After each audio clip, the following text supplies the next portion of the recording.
and welcome to the Retro Hour podcast, episode number 134, your weekly dose of retro gaming and technology news with me, Dan Wood. And me, Ravi Abbott. And it's Play Expo London weekend. Oh yes, we're going to the capital, and this is retro gaming in the capital, finally. How long's it been? Oh, we've been prepping this for at least 6 months.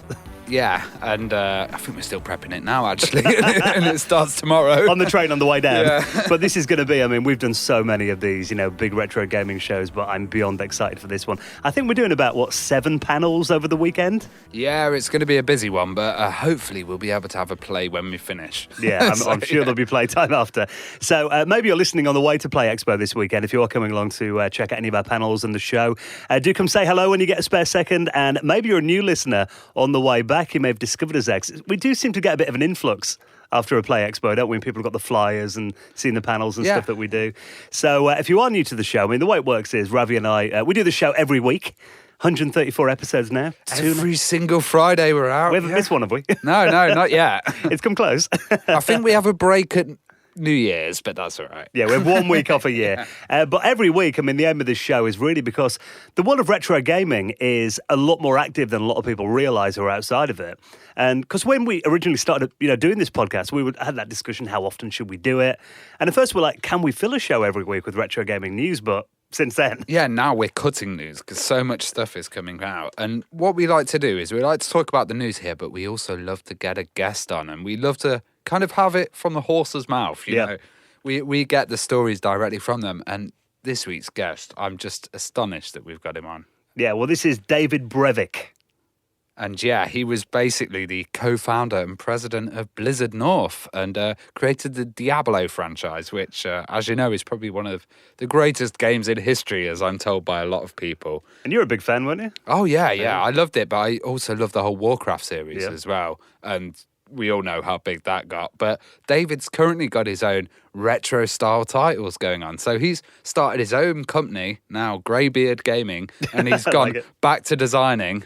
And he's kind of doing these cool retro indie titles, so we're going to explore that more as well. And that is so interesting as well, the fact that a lot of the guests that we talk to, whose career kind of started in the 80s and 90s, and then they went on to other things, a lot of them are actually kind of getting back into retro now, aren't they? Yeah, totally. And also a lot of them are in similar circles. Like, we're going to talk about some companies like Atari and stuff that are related to the birth of Blizzard. You wouldn't have thought that, would you? Yeah, and the Lynx and the Tramiels, clip art, how does that tie in? Yeah. So this is going to be a really interesting chat.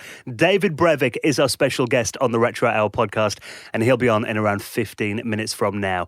See, that's the thing. It's because we do get a guest on this show every week. And I was actually writing a bit about the show for an article the other day. Someone's kind of asking me about the podcast. And I did a bit of research. The video games industry, we've heard the talk that it's bigger than Hollywood and bigger than the music industry today. It's worth $100 billion worldwide. It's crazy because there's also so many kind of assumptions done on the video game industry and not much fact-checking. And it's like, that industry's huge, Yeah. I'm sure movies get kind of scrutinized a lot more than games and stuff. Well, video games have only been around 40 years? So the advantage from our perspective doing a podcast like this is a lot of the people involved in the creation are still around. Yeah, totally. You try and do a movie podcast, you're not going to get someone on from 100 years ago. Charlie Chaplin. Yeah, good luck with that one. So, do hang around. He's going to be really good. David Brevik is our special guest, and we have an entire archive. 133 other guests that are similar stature, massive names that you can look back and check out the full archive on our website, theretrohour.com. Now, doing a weekly podcast is a bit of a challenge sometimes. There is a lot to do. We're very busy guys throughout the week doing this, aren't we? It does take a lot of time up, and also there's a lot of expense involved as well. So we do always appreciate any help that we get with the show too. Now, we do have a little tip jar on the front page of our website, theretrohour.com. That is where you can just go on there, throw in a couple of euros, couple of dollars, couple of pounds. If you enjoyed an episode, throw in a $5 or something, that's really appreciated. And just for making a donation of any amount, you will find your place in the most prestigious high score table in the world of retro gaming, the Retro Hour Hall of Fame. Now, this week, thank you so much to Robinson Technologies, Simon Pilgrim, Raymond Montalban, and Ian Pointier, who all made donations into the running of the show. And you can do the same. We accept PayPal, and that'll convert pretty much anything, won't it? Cryptocurrency as well. If you're into that, you'll find it all on the front page of theretrohour.com. Now, before we get into our guest, David Brevik, We do need to talk about this. How many tweets have we had over the last week or so going, have you heard about the Vega Plus? Yeah, the problem is the news was so fast-moving with it as well. And also, it's been going on for so long. Well, I remember talking about the Vega Plus when we started doing the show in January 2016. Yeah, so what's the kind of news? Because I'd seen that they'd been a few delivered, but they were subpar quality. They were, oh God, there were some scratches on them. They had a bit of kind of cardboard in a Sinclair logo on them. They weren't to the standard that people expected. And it seems like they've been stripped of the Sinclair brand. Yeah, it hasn't been a good week for them. Now, if you're not familiar with the project, it has been a talking point in retro gaming for, well, about 3 years ago. I think they originally went up on Kickstarter and Indiegogo, wasn't it? Yeah, because it's been quite controversial, hasn't it? You know, people have received death threats. There's been quite a nasty thing. The whole thing has, to be honest. I think it's been a giant screw up, hasn't it, from start to finish? Really. I mean, this is, if you haven't come across this before, it's a handheld recreation of the Sinclair Spectrum that, of course, was one of the most famous 8-bit computers back in the day. Clive Sinclair, very popular home computer here in Britain especially. And they came up with this concept of having a handheld Spectrum where you could essentially play all the old games, load your own games onto it as well. And it was officially licensed by Sky, who currently own the Spectrum brand, because they bought it from Amstrad. Yeah, they bought Amstrad who bought Sinclair, didn't they? So, it's gone through quite a few companies since then. But now, because so much has gone wrong with the Vega Plus project, Sky have essentially said to them, look, you guys are not professional enough to be carrying one of our trademarks. So they've now been stripped of the Sinclair branding that is actually right on the front of the console. So I imagine that's going to cause even more of a problem for them. Now, you think of this, though, they were originally meant to get delivered into backers' hands 2 years ago. 2 years ago, and this is the problem with Kickstarters and crowdfunding. I wouldn't say Kickstarters, I'd say crowdfunding. And the thing with crowdfunding is, you can get promised these kind of things and it might not always deliver, and people put their hopes into things like these. So, the way that they were presented, people were saying that they kind of didn't have any instruction manuals, charging cables. I've seen a lot of videos with people where it wasn't even wrapped in bubble wrap. No. It was just in a bit of paper or cardboard in a loose box. Well, there's a couple of retro listeners who've been, putting stuff out on Twitter and YouTube this week. I know Chinny Vision, he did an unboxing video, and at Large Lair, really good YouTuber, he'd actually did an unboxing and kind of review of it as well, and he scathed the build quality. I mean, you mentioned there about the boxes. It kind of got delivered in what looked like a shoebox that someone had hit with a hammer. It was Yeah, I agree. But also, there is an upside, guys, which is if you do have one of these, bang it on eBay, because I've been seeing them go for ridiculous prices. So if you're disappointed with your Vega Plus, put it on eBay and you could probably get twice the money and go out and buy something decent. Yeah, because it doesn't look like a very well-made system at all. There's an article here on the Register, and some people are kind of speculating on there that maybe, there was that much gone wrong with it, because you look back and, there've been stuff like, court cases, the bailiffs have been called in, all that had been going on with RCL, this company behind it. And some people are saying maybe they kind of just rushed and cobbled something together. But I think why bother, I think the project was so tainted and so messed up that whatever they delivered in people's hands, they couldn't get it right. Well, the things I've seen about this is, like you said, they've turned up with scratched screens, the screen flickers on it, the buttons are really hard to press. Yeah. There's only about 40 games on it, if that. It really has got, scathing reviews from what I've seen so far. And, they claim that 400 of them have been put into the hands of backers, but, according to this article on the Register, it's actually closer to 50, they reckon. But have you seen the reviews? Yeah. Have you seen that some of the buttons don't even work? Yeah. With the kind of basic up and down and stuff like that. Your D-pad doesn't work. Your kind of product doesn't function, yeah. And some of these, looking at it, it looks like the buttons are actually hand-painted on it. Yeah. And the Sinclair stripes, the Spectrum stripes on there, they're just a piece of paper put underneath it's like a house, someone in a house just kind of sticking bits of paper and painting on a thing. But the thing is as well, the firmware says Sinclair on it, right? Yeah. So I reckon it's going to be a real challenge to remove any Sinclair branding on there. It's a death knell of it, surely. Yeah.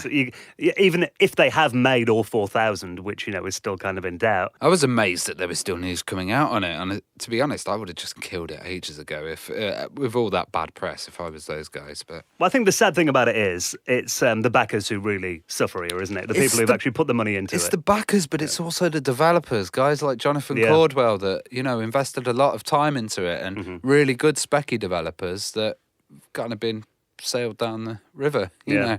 That said, though, the market is kind of there, I guess, if someone does want to come along and do it properly, who's got an established kind of name and history behind them. Yeah. There's a demand for it. I think this is not going to, I don't know, taint other projects, but I think this is just going to keep happening with retro projects.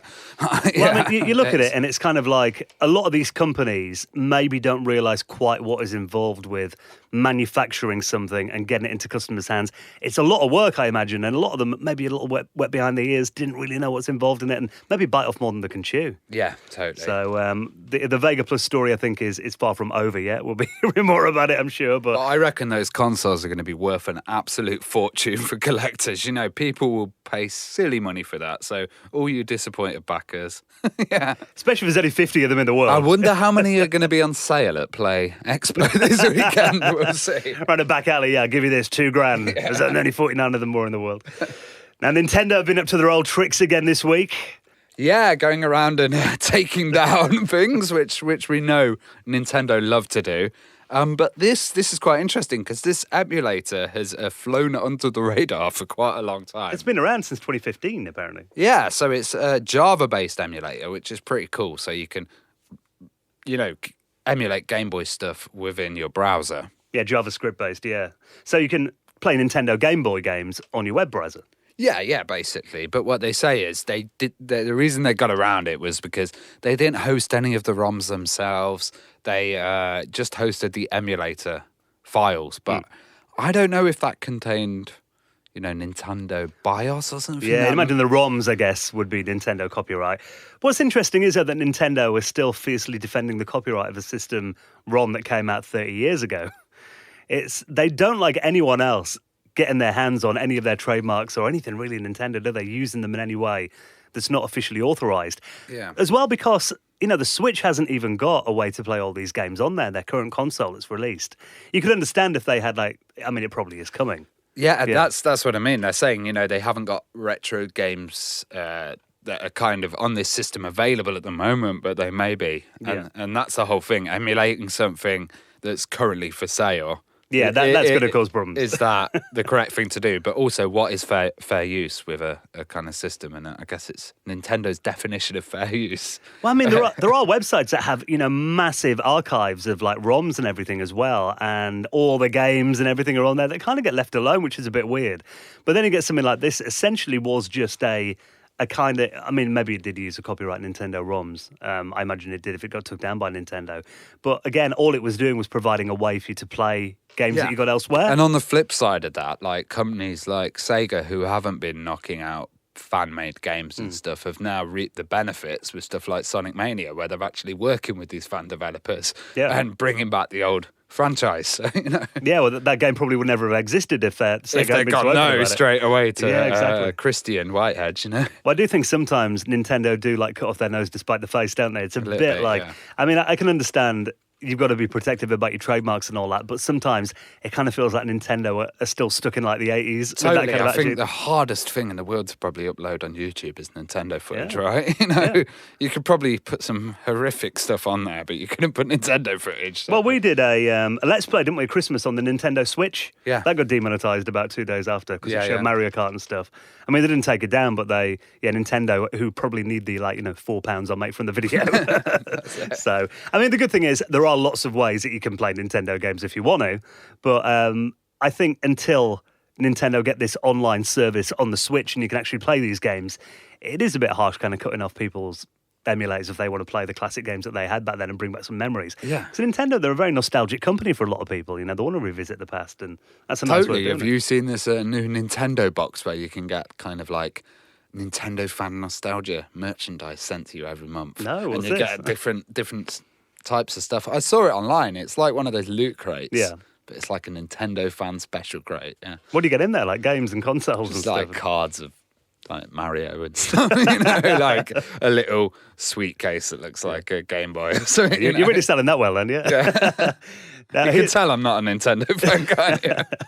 Haven't you or you're planning to get a Switch to... I've got a Wii U. Yeah. The Wii U is a great console. Yeah, I love that. I still use that, yeah. I've got every Nintendo... Hacked it to hell as well. I've got every Nintendo... Well, not handhelds, because there's a lot of them. A lot of variants of the Game Boy around, isn't there? But I've got every Nintendo home system apart from the Virtual Boy. Yeah, I'm just waiting for the N64 Mini so that I can play that on HDMI. That's what I want. Yeah, I'll definitely get one of those. I love the N64. Now, Amstrad have been making the headlines this week. This is hilarious because I found this and we retweeted it, and the actual guys who were doing this retweeted our tweet, which was really nice. And it reminds me a lot of you, Dan. So what this is an Amstrad PC for Hitching Festival, which is a small little festival. It's a music festival. Yeah, it's a music festival, and they've been using this old Amstrad, and they've been printing the tickets still with it. Yeah, for 25 years. Yeah, in like 2018. And it's great for them because it's really cheap. But also, they kind of tweeted Lord Sugar, who was the old owner of Amstrad, to tell him how reliable his machine was. Yeah. And he replied as well, didn't he? Yeah, he actually replied, which is well cool. So 25 years, they've worked out they've printed 50,000 tickets on this old Amstrad PCW 8512. Now, this was a machine that came out back in 1985. And in this article, there's actually a picture of it. It's a green screen monitor on it. It's got a dot matrix printer connected to it as well. And they've had this machine running, printing tickets out for people that want to go to their music festival, for 25 years, which, they've actually worked out the cost of this as well. Lord Sugar, he replied and said, I can't comment if this is a world record, but it must be close. And it works out at 0.00798 pence per ticket. Yeah, and that's the whole point that I was saying about you. So last year you were saying, I'm really using all this printer ink up. Yeah. And then you found your old Amiga, and what was the plan? Well, originally I had a inkjet printer hooked up to my PC, wireless printer. And for some reason, I don't print a lot of stuff. And I'd hooked it up, printed something out, put it away for a couple of months, put it back out again, and the ink had run out. And you go to Staples or something, talking 40 quid for ink. Yeah, I've got a HP and it's exactly the same. Yeah. More than the printer normally, isn't it? So then my missus is doing a degree at the moment, an online degree. She had to print out some stuff. Again, printed it a bit. We didn't use it for a couple of weeks. Ran out of ink again, dried up or something, I don't know. So I thought, I've got this Amiga printer that I used to use, a Canon bubble jet printer.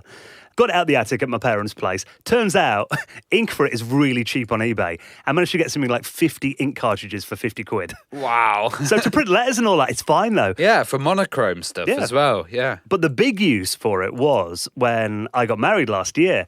Now for my my table, the names on the tables where people are going to sit. Yeah. I was trying to do that on my modern printer. So it's these tiny little cards, and I had to print right in the middle of them.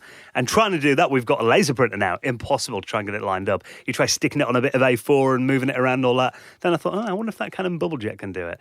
Fired up Final Writer 97 on my Amiga. Loaded it through. You can actually get the head directly where you want to print it. Hit print and it come out. There you go. Saved the day. And the thing is, it's so cheap. Guys, I recommend using dot matrix printers and stuff for all your just general stuff. And it can be like 0.1p a sheet or something. Well, weirdly enough, we were in, because we've been going through a mortgage process recently, and we were in the bank the other week, and my missus needed some bank statements printed out, and they print them out in a dot matrix. Again, because he said it's cheap. Yeah, that's it. It's just a ribbon, and you can actually re-ink. And those ink cartridges are absolutely everywhere. You the old ones, people have supplies of like 60, 70. And then if they dry up, you just put a bit of WD-40 on them or spray them again. It's sorted. So yeah. And I do love the sound of an old dot matrix as well. Oh, totally. But there, look at that Amstrad machine still kicking. Keep it there for another 25 years. I'm sure it'll keep going.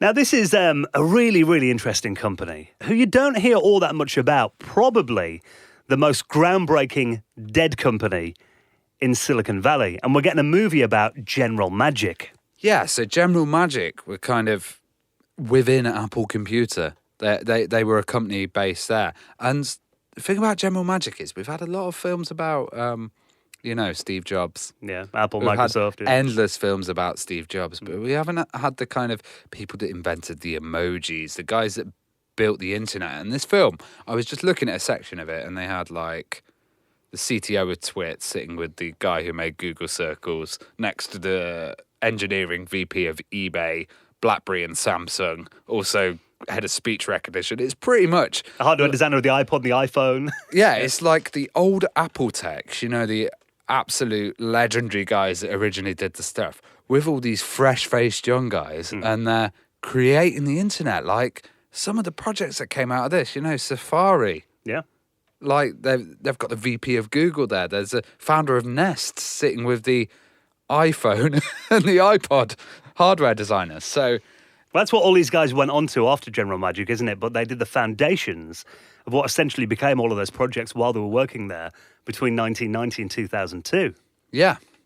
And it was kind of insane because General Magic were doing stuff like, handheld wireless personal communicators. Yeah. You remember the Newton as well? The Apple Newton, yeah. Yeah, there's a big connection with the Newton there. But they also had full designs for emojis, user interfaces, all of this kind of stuff that's incredibly ahead of its time and kind of laid the foundation for the modern internet, really. Well, I mean, there is a quote in this movie trailer, which I will put in the show notes at theretrohour.com.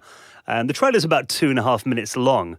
It's going to be a full-length documentary movie, isn't it, all about General Magic? Yeah. But there's a quote right at the end of it where they're having a discussion and they say, would Android today exist without General Magic? And they say no.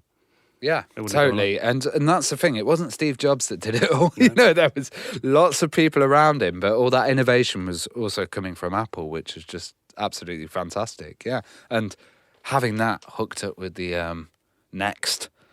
Yeah. And all of that. It all kind of ties together, doesn't it? It's crazy how everything ties together. And it's awesome to see companies like this who did, maybe they weren't the most front-facing, the ones getting all the media coverage at the time and everything, but these were the guys kind of behind the scenes in the lab working on all this technology that today is used everywhere. And it's good to see them getting recognition and a full movie made about them as well. Yeah, and it's kind of interesting because you think in your head, where did eBay come from? Or where did, Well, is there a clip in there of essentially the eBay, is it a guy who's had his PC at a desk? On a desk just with loads of checks. And he's just manually putting them all through. And they're probably walking by going, what the hell's he doing? Oh, auction site or something like that. And he's like, oh, we got another one in. You know what I mean? They've got a few more people. I remember that actually. My friend's dad was like, oh, I'm selling my violin on the internet, and we're like, are you mad? Like that. No one's going to buy it. I've got to send a check off to this place. It's this thing called eBay. I was like, what? Yeah, before PayPal, you had to send a check in the post, my word. So, this is going to be a really interesting documentary. I love a good, nerdy computer documentary movie anyway. They're always really good. That's it. And I think this one's going to be good because it's going to really focus on the tech and stuff like chip design, modern modems, multimedia email, streaming TV, e-commerce, rather than the drama behind Steve Jobs. Yeah. There's been enough of them movies over the last couple of years. Aston Kutcher. Oh, God. Yeah, that wasn't the best one. No. So if you're doing to find out more about that, watch that trailer and everything else that we talked about in this week's show. We always put the stories that we talk about in our show notes. You don't have to Google around. We do it all for you. And you'll find those at theretrohour.com. Right then, it's time for the main event. This week's special guest, we're going to get really, really deep. Behind the scenes of Blizzard North, the Diablo franchise, how clip art is involved in this story as well. The Tramiels, loads of stuff in this interview, really good. David Brevik is this week's special guest. You're listening to the Retro Hour podcast, and it is time for this week's very special guest. It is our pleasure to welcome to the Retro Hour podcast, David Brevik. Welcome to the show. Thank you. Now, we are going to get into some really cool stories, I'm sure, about Blizzard North, Diablo. But before we get into all that, it's always nice to kind of find out where this adventure started for you in the crazy world of video games and computers.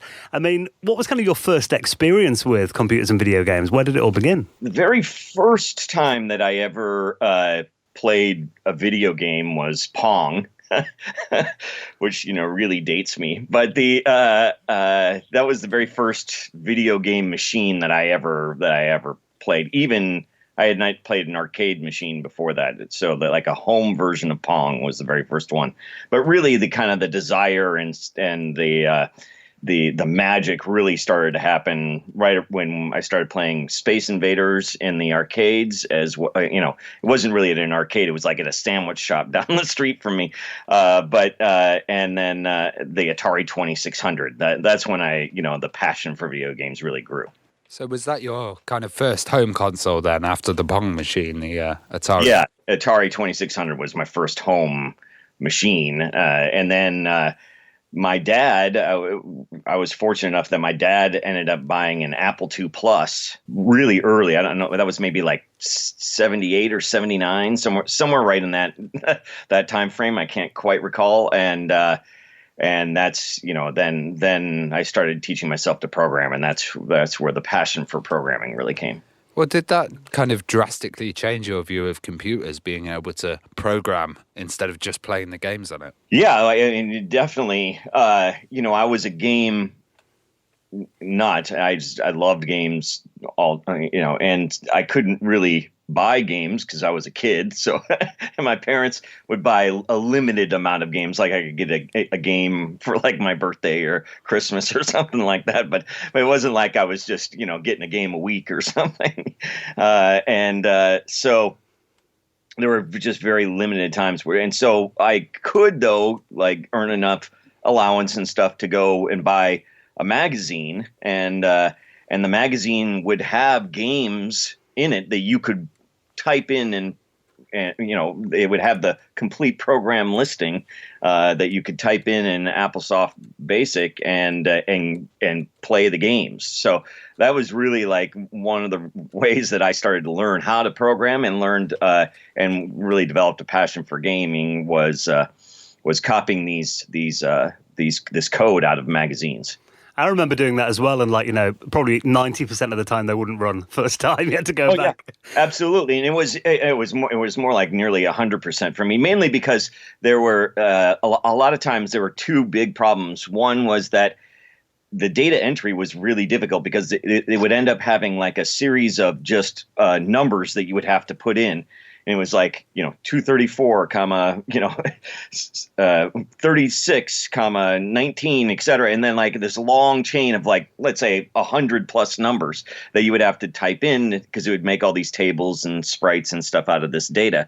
And so I inevitably had typos in that little sequence of all those numbers. And then two, oftentimes the program itself just had bugs. So like they would just print these listings with bugs in them in the magazine. So I became very good at debugging not only applications but debugging my typos during that time. And I still use a lot of those skills to this day. I'm very good at debugging things, and I can narrow them down quickly because of all that experience I had when I was a kid. Well, how did reading about Richard Garriott lead you to want a career in gaming? So there was a article, and I don't really remember how I came across it because I wasn't really an avid reader of this magazine, but this kind of newspaper magazine, whatever you want to call it, that was kind of at the checkout counter called the National Enquirer, which is kind of a tabloid before tabloids. Really, it was like the first tabloid, I would guess. And there was an article in there in which Richard Garriott said that he had made $100,000 a year making video games. And I said, oh, my God, if you can make money making video games. And so I was like, it dawned, I never even considered it a career possibility or never even thought about doing it for a living until I saw that, oh my God, people actually, it made total sense, but I never really put it together. And the fact is that, hey, $100,000 back in whatever this was, 1980 or something, was like, oh, that was an amazing salary. And so I said, wow, if that's true, then that's definitely what I want to do with my life, because I just love making games and working on them. So if I can make money too, that's all that I could dream. Well, you're working for a clip art company as well. And I think, often today people kind of forget just how important clip art was, especially before the internet was prevalent everywhere. 'Cause I remember getting floppy disks with clip art on. You'd use it in your presentations or your schoolwork. What exactly did you do there? Yes, that is true. Well, the clip art company existed, I came on board after they had done several, volumes of clip art, and they did all the things that you're just talking about, like images of, maps for presentations or flags or, little, I don't know, whatever you would put in newsletters or presentations or whatever. And that business was not going very well. They had like overproduced a billion of, I don't know if it was a billion, but it was a lot. They way overproduced the amount of CDs. They weren't selling as many of that. So they ate up all of their costs in manufacturing these CDs, which cost, let's say, I don't remember, like $2 or to make a CD or something like that. And so they had spent thousands and thousands of dollars on this, and they weren't selling any. They were selling slowly, I should say. And so they were kind of at a loss with the business. It was in kind of dire straits. And they had all of these artists and said, well, if we get a programmer, we might be able to use these artists to make a game. So the owner, his family knew the Tramiels, who owned Atari at the time. And through that connection, they were able to get an Atari contract to do an Atari game on the Atari Lynx, which was a handheld machine. And so they needed the programmer and got me and hired me to be the programmer. And then I worked with other artists there to create my first game. But the company, again, was not going very well and eventually went out of business. But the writing was on the wall pretty early for me because my paychecks started bouncing about 4 months in. So, I knew it was time to kind of start looking for a new job pretty quickly. And I left there before I finished the project. But the project eventually got released. It was a game called Gordo 106, and you can find obscure things about it on the internet every now and then. People speed running it or something weird. Anyway, that's my first published game, technically, even though I wasn't there for finaling it. And the Lynx was, everyone talks about the Game Boy and what a revolution that was, but the Lynx was it was streets ahead of it in terms of the power of the system as well. What did you think of the Lynx hardware? The Lynx hardware was amazing. It was way, way, way ahead of its time because at the time it was, Game Boy is what it was competing against pretty much. But it was color, and it had you could, do things like adjust scan lines and all sorts of easy sprite things. And it was easy the processor was really easy to program on. And so everything about it was vastly superior to the technology in the Game Boy. They just didn't have any support or games or things like that, which has been the story of Atari ever since the 2600. Or they've even though they may have great hardware, they just never got the support or the IP that they needed to make a successful gaming company. So I know it was that Dave Neal and R.J. Michael, the guys who invented the Amiga, pretty much went on to work on the Lynx, didn't they? Correct. Yes, exactly. That's exactly right. And I was going to mention the Amiga. Just like Amiga was way ahead of its time in a lot of ways, the same was with the Atari Lynx. It was incredible. Well, how did this lead to you getting work with Iguana, and what were you first doing there? So at Iguana, I became technical director there, but But I started working, I was working here at this clip art company called FM Waves, and it was not going well. And so I started seeking for new employment. And this was really early, pre-internet times. So we would go to the newspaper to find job listings.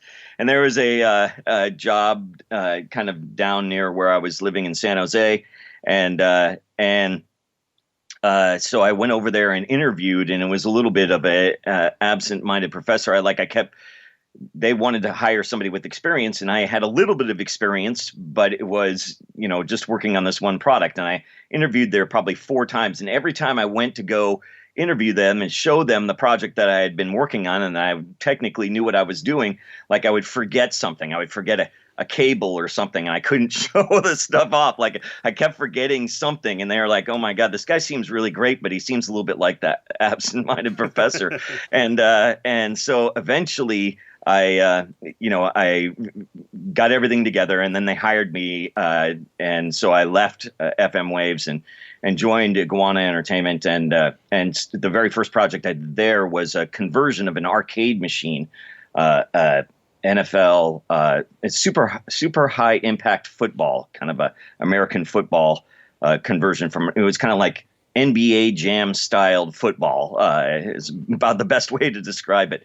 And it was a precursor to NBA Jam, and so I converted that arcade machine into to the Sega Genesis in 3 months.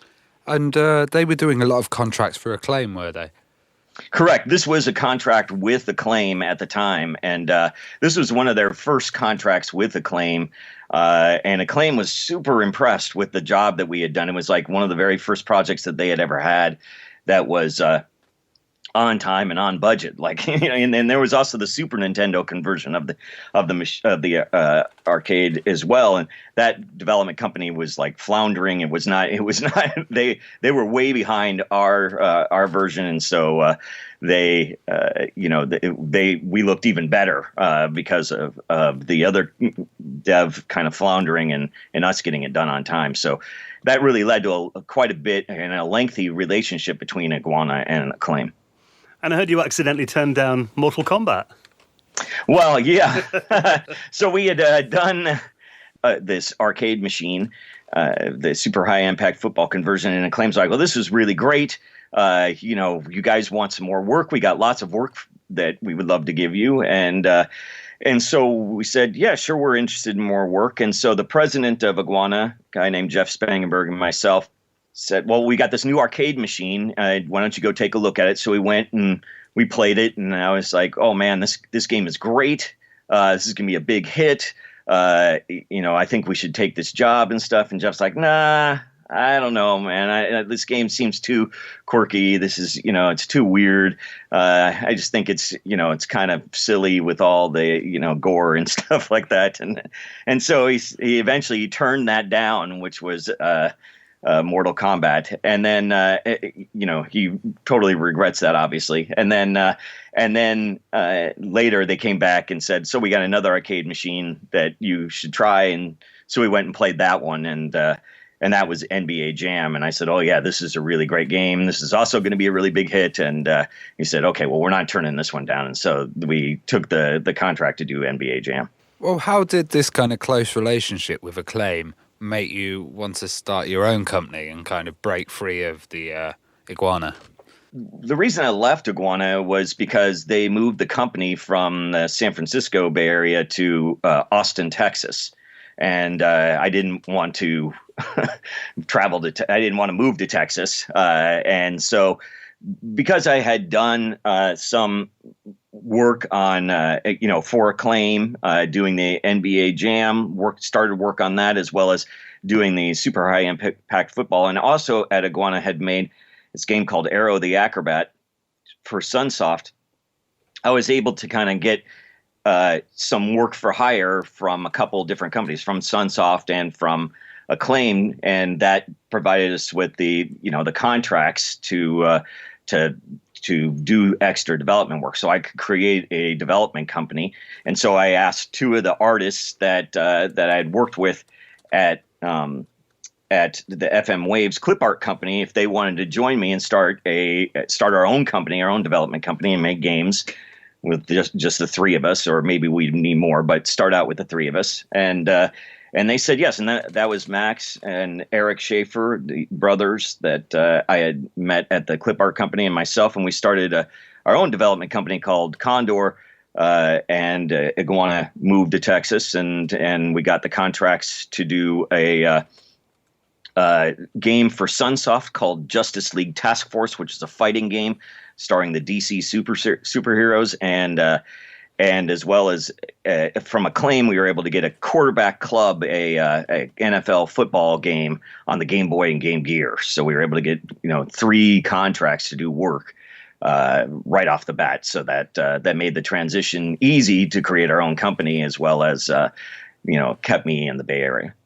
Well, I was reading kind of about Justice League Task Force and the whole CES story with Silicon and Synapse. Could you tell us about that? Because that's absolutely fascinating. Yeah. So we were offered several different jobs from Sunsoft. They wanted us to do the Aerosmith game, but we were not interested in doing the Aerosmith. They had like several choices, and one of them, they kept trying to push this Aerosmith game, and we decided not to do it.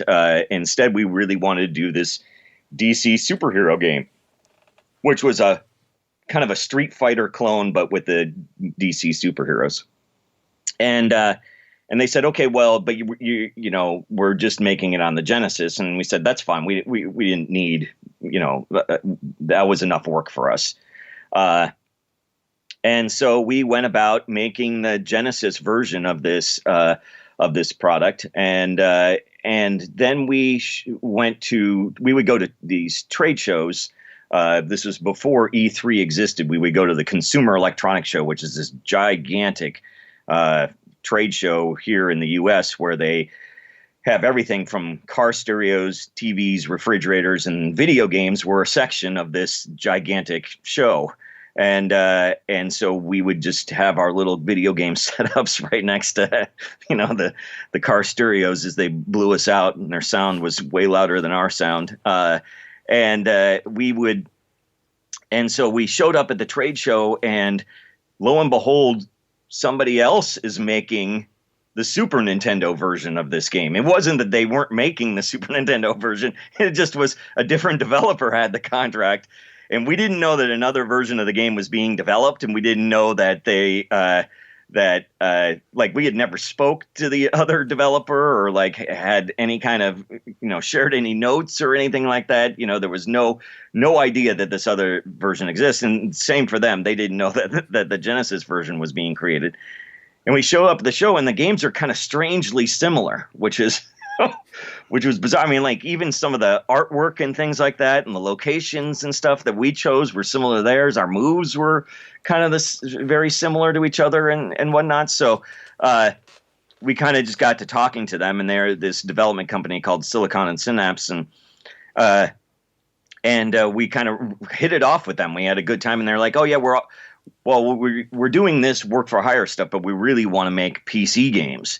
And so we've got a PC game that we're kind of, you know, showing off behind closed doors right now. And did you want to see it? And I said, yeah, that sounds great. And we went to go look at it. And that game was Warcraft, and it looked great. And so I kept in touch with them. And as we got closer, they said, oh yeah, we, you know, in the fall, they said, yeah, we sold our company to a different company. We changed our name to Blizzard, and we're going to make, you know, mainly PC games. And here's our first offering. I said, well, if you want anybody to test, you know, we got eager people here that would love to give it a try. And so they sent us a bunch of, you know, they sent us a build or whatever, and we gave them feedback and really kind of kept in touch with them. And that led to the kind of relationship between Condor, which became Blizzard North, and Blizzard Entertainment. It's weird how the stars align sometimes, though, isn't it?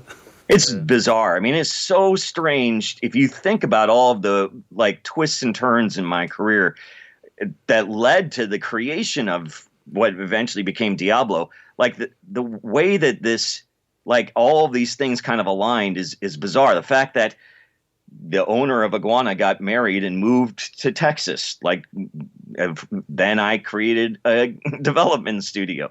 The fact that we were both working on these projects for this publisher that didn't, and we show up and the games are similar and we get to talking, and you know that leads to this relationship which you know leads to Diablo, and like all of these weird coincidences that happen to exist to lead to the road of the creation of Diablo. And was it true that they were in the kind of world of edutainment before they did? Yeah, well, Davidson and Associates, the company that bought them, was kind of the leader in educational entertainment software, and they were number one. So they were kind of branching out. They kind of dominated that market, and their growth potential then was okay. Well, why don't we just make traditional games as well as educational games, and so they bought this developer, Silicon and Synapse, because they had gone and created some games that started winning awards, like Rock and Roll Racing and some other games that they had made. So they were kind of a standout developer, and they said, "Well, we'll acquire these and make them the cornerstone of this new division of ours that was focused on entertainment." I love the fact that two of the biggest game franchises in history came out of edutainment and clip art, essentially. Then that's like, it's crazy. Yes, it's strange. So what was it like the first time you saw Warcraft 1? Oh, my initial impressions were this game looked fantastic. It was right up my alley. I mean, this was very early RTS time. It was there was only one other game that you could call maybe an RTS, which was Dune 2000. But so here was kind of a fantasy version. So I loved that it was fantasy. I loved the orcs versus humans kind of take on it, and I loved kind of the real-time strategy building stuff. And I thought it looked great, and the graphics, were awesome, and the sound was fantastic, and all these things. So my first impressions were I was super impressed with what they were making, and that really kept the line of communication open between the two of us. Like, we kept going back and forth and talking, and talking about that game. Kind of brought us together. And after they had finished, when we were in the fall and we were kind of communicating back and forth and talking about Warcraft, we said, well, we got a great PC game idea that we've pitched to a lot of people, but nobody will listen to us because RPGs are dead. And they said, well, we're looking for more companies that, our directive is we've got to make more games. That's what we've been, we were bought to make a bigger division. So if you guys have a game idea that we like, we'd love to listen to it. So after we finish Warcraft 1, we'll come out and you can pitch us your game. So they finished Warcraft in December, and then in January they came out and we pitched them Diablo in January, and they loved the game idea right away, which was great because we had gotten rejected so many times before that with our concept that I knew I just kind of had a gut feeling that this was going to be a good process, and that we were going to. We got along with these guys really well, and so it seemed like this was a natural fit, and they liked us, and we liked them, and they liked our game idea, and it just felt like the right kind of choice. So, how controversial was the real-time phone call you got, and kind of how divided was the office whether you should have a turn-based Diablo or a real-time version? Right. Yeah. It was incredibly controversial, mainly because of me. And so I loved the turn-based feel that we had, not only that we had, but these types of games had, like Rogue and Morian Angband, things like that, NetHack. All of these games had really great turn-based mechanics and tension, and I wanted to capture that with Diablo. And so they called up, and Blizzard South, and they had done kind of this, hey, we're taking strategy stuff, we're making it real time. We think that you should do the same thing with Diablo, take it, from this turn-based thing to a real-time thing. And we were doing it was turn-based, but it was kind of a complicated turn-based. Like, it wasn't my turn, your turn, my turn, your turn. It was different turns took different amount of times. We can call it, tenths of a second, or you can call it frames or whatever you want. But moving diagonally took 1.4 seconds, and horizontally or vertically took 1 second, and swinging your sword may only take 0.2 seconds or whatever it was, so it was turn-based, but it was kind of like there was different weights to your actions. And they said, well, it's really, we really think that you should try it. We think that it'll make a big difference. And I just really didn't want to lose that kind of tension. There was nothing more tense in my life than the experience of doing this turn-based combat, where I've been playing this character. All of these games, these Rogue and Morian Angband stuff, were permadeath games. So you died in the game, your character died in the game, that was it. The game was over, and you lost everything. And so making these turns, and you're getting down to the end, you find yourself in a stuck situation. You're like, oh my God, I'm running out of time. This is a disaster. What do I do? you would get up from the computer, you'd walk around the lab. It's like, oh my God, I'm going to lose like this 2 weeks of work on this character. It's the highest level I've ever gotten.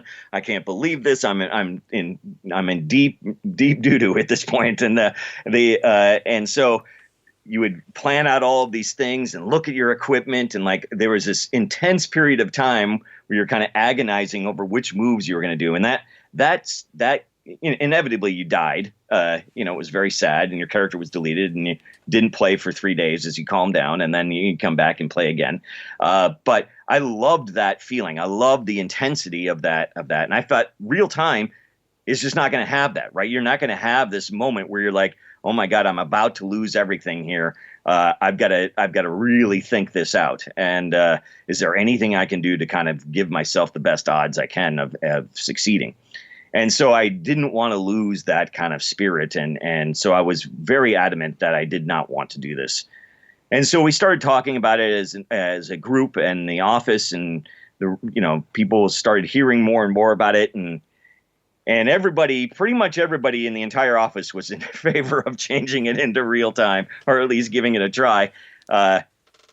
And eventually, I was still pretty stubborn about the entire thing, but I was democratic, and so we got together in the kitchen, and everybody got a vote, and we voted whether or not that we wanted it to be real time or turn based, and the vote was overwhelming, 80% plus of people that wanted it to change to real time.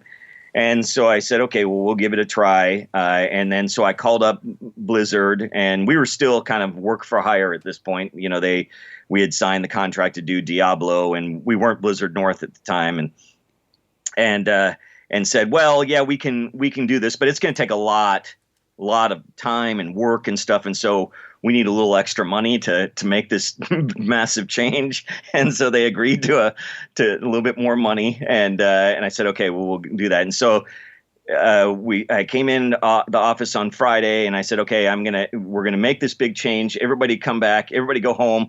We'll come back on Monday, and we'll have it running. And so, or at least have a prototype or whatever, but there's nothing for anybody can do while I make this massive change. So everybody left, and then I completed the work in like an afternoon, in a couple hours, and changed it from turn-based to real time. And again, I've said this many times, but I can still picture it. It's like one of the most clear moments of my career where I was playing this warrior, and I clicked on a skeleton. I walked over.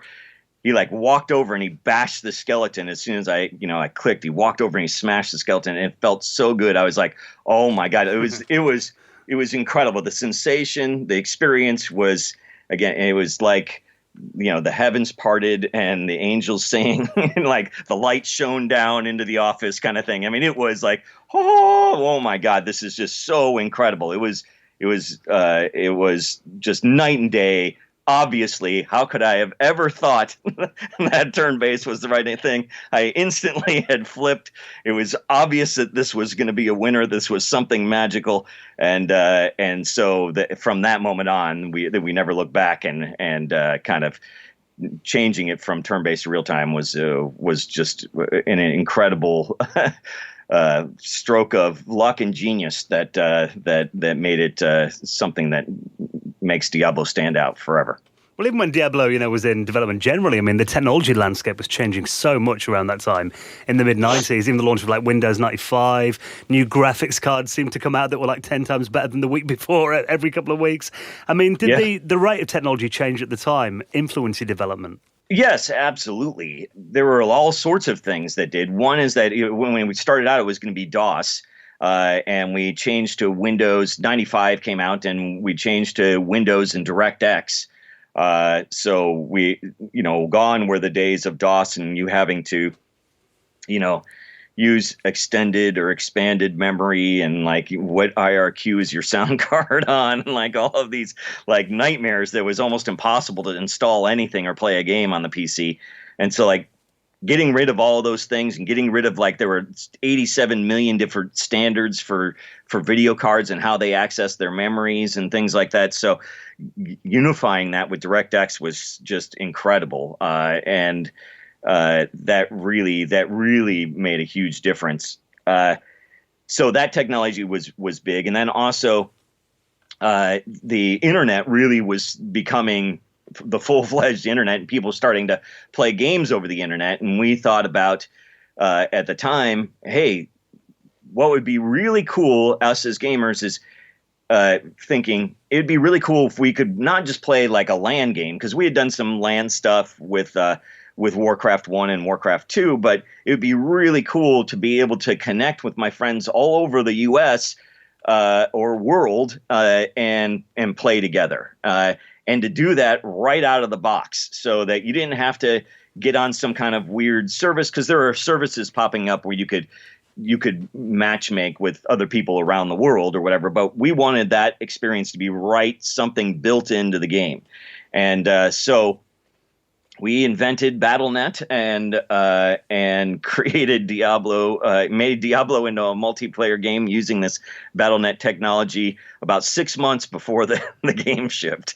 And it turned out to be, the advent of this internet play and DirectX and Windows and like all of these kind of things we were right on the kind of cutting edge of technology at the time. Well, the Hellfire expansion came out, which was with Sierra, and I know that's a very kind of love it or hate it kind of expansion. What was the story with that, and how did you feel about it? I was very displeased. It came out because we'd finished Diablo, and I think we're going to work on Diablo 2, because it was, there was so much cheating with Diablo 1. We really wanted to fix that, and there were some other things that we were like, we can really improve upon this product. And so we went on to go start working on Diablo 2 and improve what we thought were some of the flaws with Diablo 1. And meanwhile, the publisher, our owners, at the time, they originally started out to be Davidson and Associates, but then this other company called CUC ended up buying both Davidson and Associates, which owned us, Blizzard, as well as Sierra Online at the same time, like nearly like within days of each other. They had bought both of these companies and made this giant entertainment and educational entertainment company. And so we were kind of, Sierra Online and Blizzard were the same company for a little while. And so the publishers, the people at CUC said, hey, you guys have really hit it out of the park with this Diablo thing. We would love to sell an expansion. But you guys, how do you guys feel about that? And we're like, well, we're too busy working on Diablo to do an expansion. They said, well, we've got teams that would make a Diablo expansion over at Sierra that aren't working on anything right now. How would you guys feel about them doing an expansion? We said, well, okay, that sounds fine, but we've got to have like a lot of input and a lot of creative control and things like that, final says and all that stuff. Yeah, okay, fine. And so they sent us. They went on working on it. We got a producer here at Blizzard North it was his job to kind of make sure that they were, getting our feedback and doing the changes that we were supposed to be, that we wanted, and et cetera, et cetera. And it wasn't really happening. They weren't making the changes that we were requesting, and they just kept doing their thing. And Sierra and CUC and Sierra or whatever ended up, publishing it without my permission when I didn't feel it was ready, nor did it keep really in complete theme with the Diablo universe that we had created. And they released it anyway because they wanted to make some money. So they had numbers to meet, and rather than do our changes, they decided to release it. So I was very upset about this. Unfortunately, a lot of people lost jobs and stuff over it. It was a bad fight. In the end, it never really came out to be the way that I wanted it to be. And ever since that, we decided we would never do a request for the publisher again. That was just about money. It was kind of a tough lesson learned.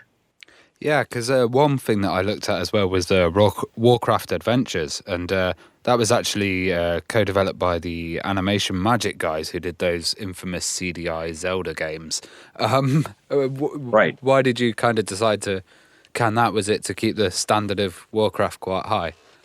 Yeah, that was basically, we had been working on it, and they had designed it, and they were kind of doing a good job or whatever. Everything was going well, except for the game just was not very good. It was, it was not. The story was interesting, but the quality level, there was nothing there. Like, it was a very standard, adventure game. And there was nothing revolutionary or different or exceptional about it. It was just kind of a middle of the road / slightly below that adventure game, and which there was generically 8,000 of these things at the time. And it didn't really do anything to kind of make it stand out from. And so one of the things I had talked about with Alan, myself, many times was that one of the things that we kind of decided early was that there are kind of different roads that we can go as a game developer and as a company. But the road that I want to take is I want to be the Ferrari of the video game industry. I don't want to be the GM of the video game industry. Both are, fine ways to go. I just want to make exceptional games. I don't want to make lots of games. And so that decision kind of fueled a lot of important things later to keep the Blizzard quality really high. And nothing was acceptable unless it was of the highest quality. And so that's really how Warcraft Adventures, like, I came to the team and talked to the guys down south and said, guys, we gotta cancel this project. It's just not going well enough. It's just not living up to our standards. And after some reflection, they agreed, and they ended up getting canceled. Well, speaking of exceptional games, I mean, I remember reading reviews at the time that Diablo 1 was like the best video game ever, and then 2 came out and cancelled it and took its title.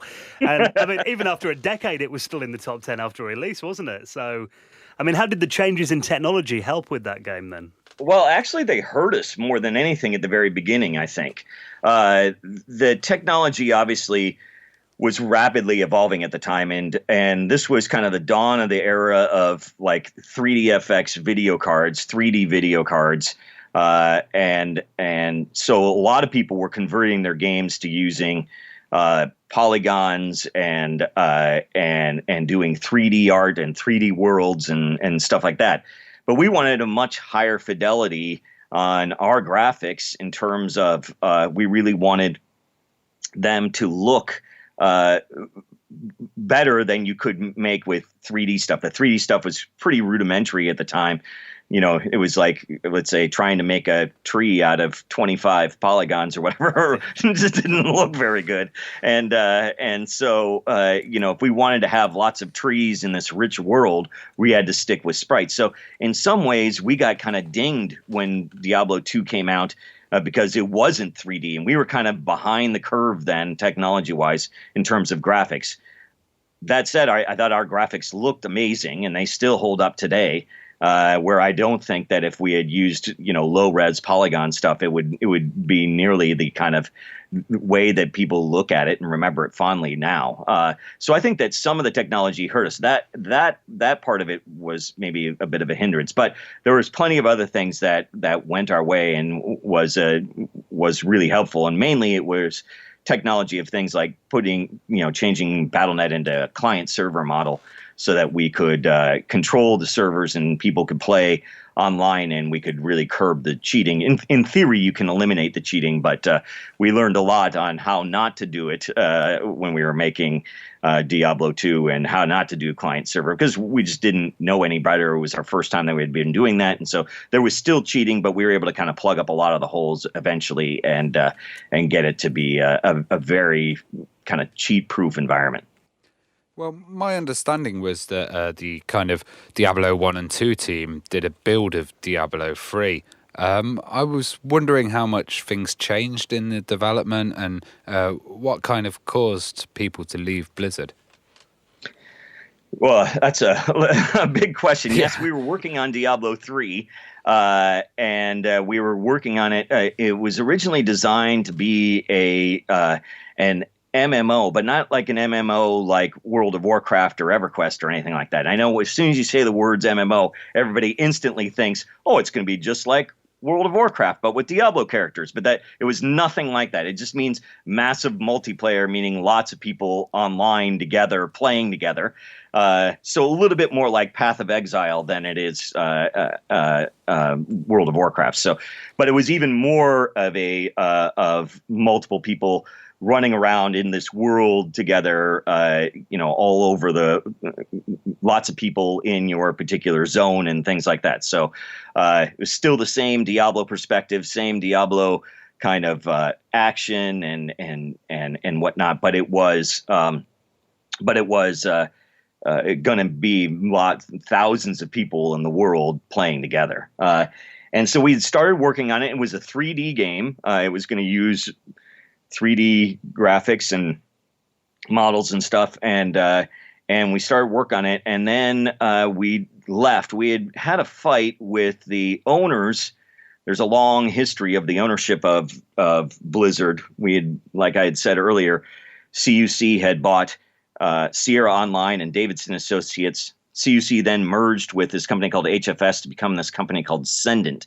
And Sendent was basically the most corrupt company in like the history of Wall Street in the 90s.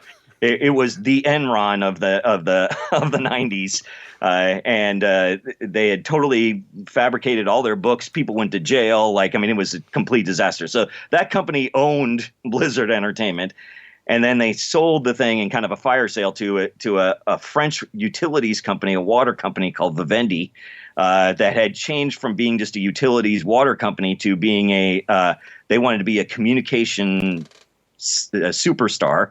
And so they went out and bought all of these companies, racking up the biggest debt in European corporate history. And we just got sucked into this French water company, and they didn't know anything about making video games, and so they were trying to get us to do things that we didn't want to do, and it was just like this constant fight. And then it started to go out of business, and then they were selling all of their stuff, and so we were as Blizzard North, we're having all this success as Blizzard, from Diablo to StarCraft to Warcraft, and things were just going so well for us, but everything above us was just this gigantic disaster.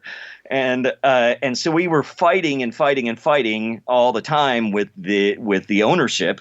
And it's just eventually it just became a quality of life thing for me. I was just so stressed out, so upset on a day-to-day basis that eventually, after trying to work it out for years, decided I just couldn't do this with my life anymore, and I had to move on. I couldn't really be a part of this kind of environment. It was just not good for me personally, for my health or anything like that. So it was kind of time to move on. So we left. They ended up getting, years later now, they ended up, Vivendi still owns the whole thing, and they ended up being pretty good owners, and they ended up working it out, but I just didn't have the stomach to do it. And so we had left and made Flagship Studios, and that was at the beginning of development of Diablo 3, and then it changed radically to the way it became when Diablo 3 was released. None of almost anything was, in fact, I don't think there was a single design thing that was kept in the our Diablo 3 that was in the final Diablo 3, besides it being a 3D game. So later on, you went into quite a few companies, actually. You did a Flagship, and then you got into Gazillion as well, and ended up becoming CEO of there. Yeah. Most recently, you've kind of joined the indie games revolution, and you've gone back into designing. Could you tell us more about that? Yeah. So like you had said, I started to be the creative director on Marvel Heroes at Gazillion, and doing basically a Marvel Diablo game, and I was really loving that. But the company that I was working with had all sorts of problems, and I kept helping with, solving some of the problems and stuff like that. And people kept noticing, and eventually they kept promoting me, and eventually I became CEO of the company, which is exactly what I didn't want to do, right? Like I keep getting promoted to being the president or CEO or whatever. This has happened at Blizzard North. It happened, at Flagship Studios. It's happened at Gazillion. And so I said, okay, that's it. I became CEO. I was CEO for several years, about 3 or 4 years, and then I said, okay, that's it. That I've done the CEO thing. CEO job when you've got hundreds of employees and stuff like that is like I'm not working on games. I'm out talking to investors and making presentations and doing all sorts of stuff like that. That isn't game development. And when I was a kid, I said, what really makes me happy, what really drives me is being creative and working on games. And so when I was a kid, I said, I don't want to grow up to be a CEO. I want to grow up to make games. And so I said, okay, I've done CEO for a while now. The company's in good shape. I'm going to, leave and get back to making video games and being a developer rather than running companies. And so I left and I started this company called Graybeard Games and said, I'm going to make a small team, 5 people or something like that, less than 10. And we're going to do a little game together and whatnot. And so I started working on some prototypes and some ideas that I have. I always have like 8 different ideas, but I really kind of tested different theories out and tried different ones. And I really settled on one that I liked a lot and started working on it and realized that it was too big of a game. I had come from making all of these different projects with many different people. And so here I was like, well, this is too big of a game for a little indie dev company. So I had to kind of like take a break and take a step back and think about how to make a game with just a few people. But the more I did that, the more that I talked to some of my friends and things like that and realized that, maybe 10 was too big. We could probably do this with like 5 people, even better, right? Because then, the larger it is, the less chance I have of actually doing the work. So let's think in the 3 to 5 range. And I started talking to even more people and realized, I think I can do this with just myself and an artist. So I started working on some stuff, and I started making, if we did a retro style pixel art thing, then I might be able to, just get away with myself and an artist. So I started working on it, and I started making some prototypes, and I started working on my pixel art, and I was like, I think I can do this all by myself. And so I've gone from the extreme of being CEO of a company with hundreds of employees to making a game by myself, which is what I'm doing right now with a game called It Lurks Below. And it's just myself. I'm doing the art. I'm doing the music. I'm doing the programming, the design. I'm doing it all, community efforts, everything. And I'm really, really enjoying myself. Well, It Lurks Below is available on early access on Steam right now.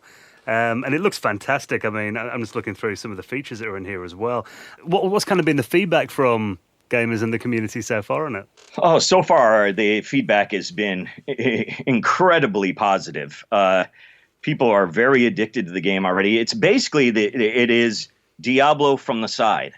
So it's kind of a side view Diablo. So it's got a little bit of like a kind of Terraria mining, whatever Minecraft Terraria kind of style to it, and that you're doing some mining and crafting and stuff like that. But mainly it's, a dungeon filled with monsters. You're down there, you're fighting the monsters, you're getting random loot, you're, changing out your items. There's uniques and different rarities of items and rune words and like all these kind of things. So it's got a little bit of that, a little bit of the kind of a survival features. It's got some farming and crafting and things like that, but mainly it plays and feels and very much like Diablo. It's very action oriented, and there's lots of randomness associated with random dungeons and random monsters, random items, and all that kind of stuff. So you can play over and over again. And there are many people in the early access that have 300 plus hours of playtime already, and So people can get quite addicted to it and are having a really good time. Well, I think everyone that's listening will want to try. It lurks below. So I'll put a link in our show notes if people want to get access to the early access on Steam. And David, it's been wonderful getting these stories as well. It's just great to hear that you're back to doing what you love as well. So thank you so much for coming on. It's been a pleasure. Oh, thank you. Thanks for this opportunity. It was a lot of fun.